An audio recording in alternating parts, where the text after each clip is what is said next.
Assalamualaikum warahmatullahi wabarakatuh. Alhamdulillahirrabbilalamin. Wabihi nasta'inu ala umuri dunia wa din. La hawla wa la quwata illa billahil aliyil adim. Amma ba'du. Pertama-tama kami ucapkan puji syukur kehadirat Allah Subhanahu wa taala yang telah melimpahkan rahmat, hidayah, serta kesehatan, rezeki, kehidupan yang bahagia. Alhamdulillah pada kesempatan kali ini kita bisa bertemu kembali dalam rangka ingat mengingatkan atau iling-ilingan di dalam kebaikan. Namun sebelumnya kita membahas materinya, kita buka dengan bacaan basmalah bersama-sama. Bismillahirrahmanirrahim. Dengan menyebut nama Allah yang Maha Pengasih lagi Maha Penyayang. Kesempatan kali ini kita ingat mengingatkan tentang akhlak, merupakan fondamen atau pondasi umat beragama, khususnya adalah agama Islam.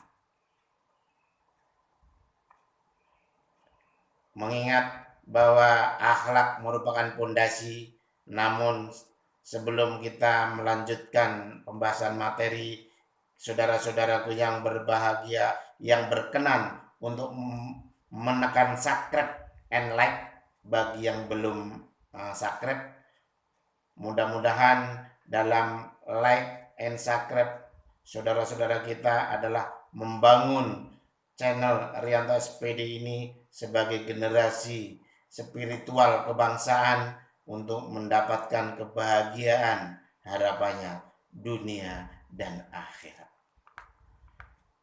Apa yang kita ketahui tentang akhlak merupakan pondasi atau fondamen umat beragama, khususnya agama Islam.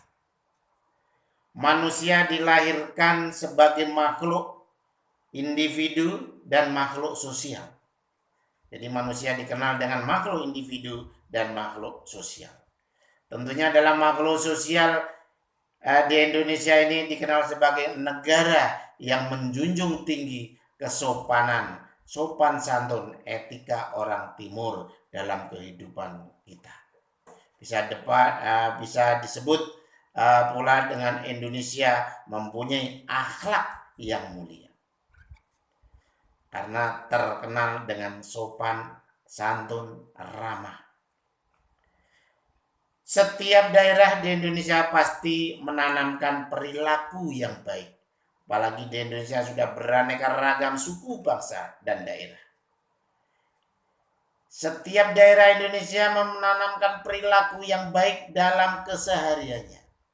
Setiap di sekolahan, baik itu di pelosok maupun di kota, tetap pasti mengajarkan tingkah laku yang baik dan sifat yang baik dan terpuji. Tidak ada sekolah yang mengajarkan tidak perbuatan-perbuatan yang baik. Kalau mengajarkan itu ya tentunya akan ditutup oleh pemerintah. Akhlak dalam bahasa Arab kita ketahui berasal dari kata huluk yang berarti tingkah laku. Huluk yang berarti tingkah laku. Atau tabiat secara teknologi, akhlak adalah tingkah laku seseorang yang mendorong manusia untuk melakukan sesuatu perbuatan. Tentunya perbuatan yang bermanfaat atau perbuatan yang baik. Sementara itu menurut Imam Ghazali, Al-Ghazali, akhlak merupakan tingkah laku atau perbuatan yang melekat pada diri sendiri atau melekat pada diri seseorang, yang dapat memicu perbuatan baik tanpa mempertimbangkan pikiran terlebih dahulu. Langsung hati bergerak. Bukan biasanya, kalau tingkah laku yang baik itu adalah datangnya dari Allah, kalau perbuatan yang jelek itu datangnya dari tingkah laku manusia.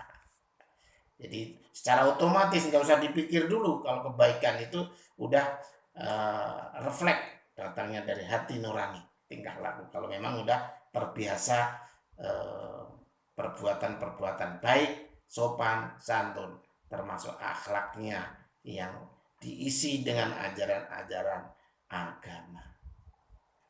Jadi akhlak ialah merupakan pondasi sesuai dengan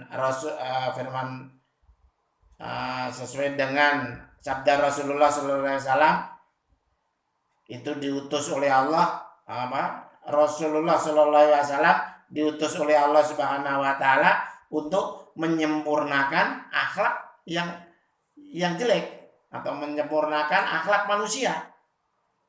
Jadi akhlak itu merupakan pondasi beragama. Rasulullah Shallallahu Alaihi Wasallam diutus oleh Allah untuk menyempurnakan akhlak manusia yang ada di bumi ini. Jadi Allah mengutus Rasulullah atau Nabi Muhammad Shallallahu Alaihi Wasallam. Kenyataannya akhlak adalah satu-satunya pondasi penting.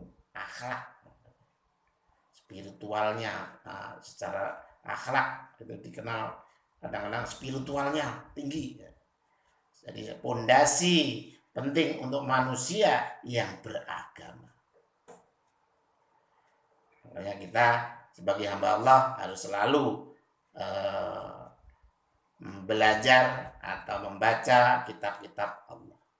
Jadi akhlak yang baik dan tingkah laku yang baik atau perbuatan yang baik sangat dibutuhkan oleh manusia satu dengan yang lainnya dalam menjalankan kehidupan di masyarakat, sehingga akan tercipta kedamaian, ketentraman, kesejahteraan akan tercapai. Menurut Islam, macam akhlak itu ada beberapa yang kita tahu, yaitu akhlakul karimah, yaitu akhlak yang terpuji, dan akhlakul masmumah, yaitu akhlak tercela. Jadi kita tahu bahwa akhlak dibedakan akhlak karimah, akhlakul karimah, akhlak yang terpuji, dan akhlakul masmumah, akhlak tercela. Adapun pengertian akhlakul karimah bisa juga dikenal dengan akhlak yang terpuji, yaitu akhlak yang baik, akhlak yang dimiliki oleh setiap orang atau diidam-idamkan oleh semua manusia dalam menjalani roda kehidupan sosial, berhubungan satu dengan yang lainnya. Contohnya dari tingkah laku terpuji, yaitu sikap sabar, jujur, adil, sopan, rela berkorban dan menolong sesamanya untuk kebaikan dan lain sebagainya.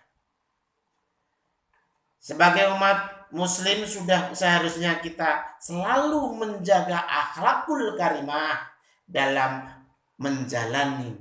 menjalankan kehidupan sehari-hari, sehingga akan kita tercipta kehidupan yang damai. Akhlak yang terpuji kita bisa bedakan, yaitu akhlak lahir, berarti seluruh amal ibadah yang diwajibkan lahir dari Tuhan. Misal baik kepada sesama dan lingkungan dan makhluk-makhluk yang lain, dan dikerjakan oleh anggota badan kita sendiri. Itu adalah perbuatan-perbuatan terpuji. Salah satunya juga sikap sabar, santun, jujur, dan rela berkorban tanpa pamrih. Jangan semata-mata kalau dikerjakan, kalau ada nominalnya kita kerjakan, tapi kalau tidak ada tidak dikerjakan. Tapi ingat bahwa Allah itu maha segala-galanya, tidak seperti itu. Kalau kita ikhlas, insya Allah akan dilipat gandakan amal perbuatan tersebut.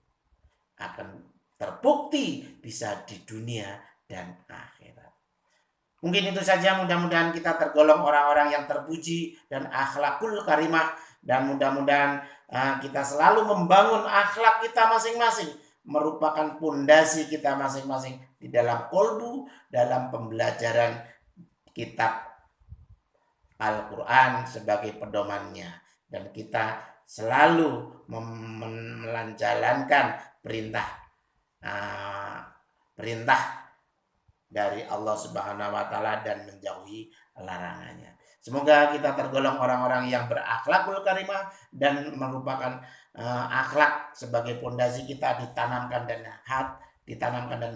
dalam hati dan pikiran kita, dan semoga kita tergolong orang-orang yang beruntung. Terima kasih, mudah-mudahan pertemuan kali ini bermanfaat bagi kita semuanya, dan kita semuanya mendapat bimbingan Allah Subhanahu wa taala sehingga akan bahagia di dunia dan akhirat. Wassalamualaikum warahmatullahi wabarakatuh.